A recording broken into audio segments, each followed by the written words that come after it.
يا مساء الجمال على أحلى ناس. تعالوا بقى النهاردة عشان هحكي لكم حكاية تجنن ومحدش يعرفها من كواليس زمان.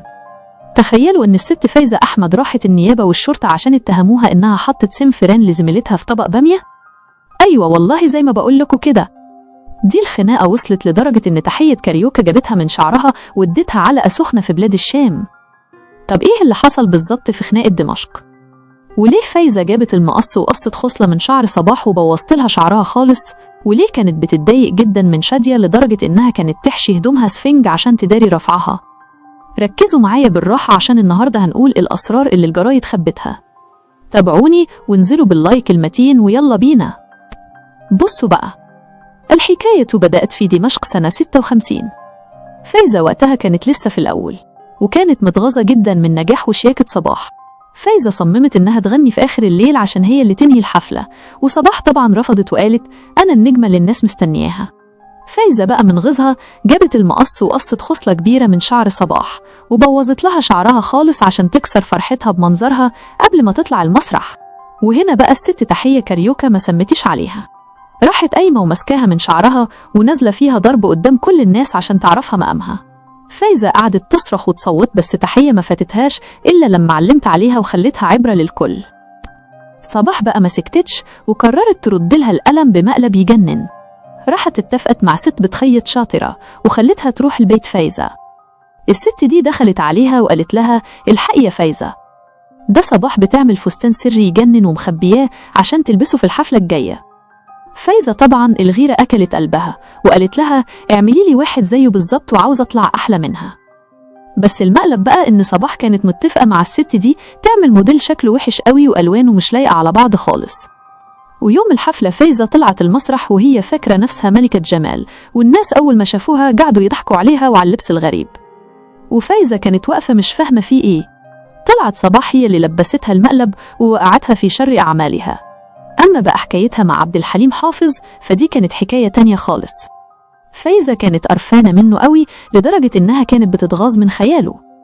لما حليم غنى أسمر يا أسمراني في فيلم والأغنية كسرت الدنيا بصوته، فايزة اتجننت وقعدت تقول دي الأغنية دي بتاعتي وهو خدها مني عافية.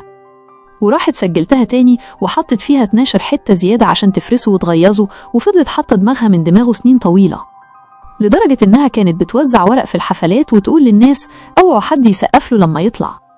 كانت عاوزة هي اللي تاكل الجو لوحدها. وخدي بقى السر ده كمان، فايزة كانت بتخاف جدا من السحر والأعمال لدرجة إنها مرة كانت بتنظف تحت سريرها ولقيت ورقة مكتوب عليها كلام غريب. قعدت تلطم وتقول زمايلي عملوا لي عمل عشان يقطعوا صوتي.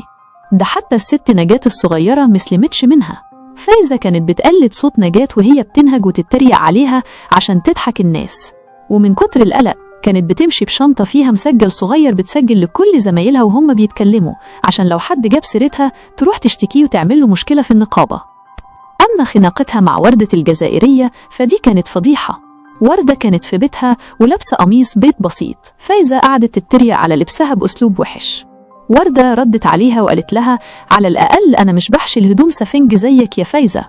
الحتة دي وجعت فايزة في مقتل.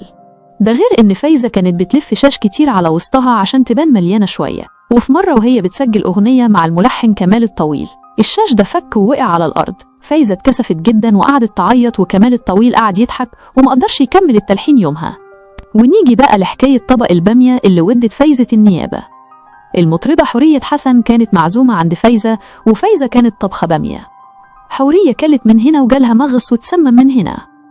حورية اتهمت فايزة رسمي إنها حطت لها سم فران في الأكل عشان تخلص منها.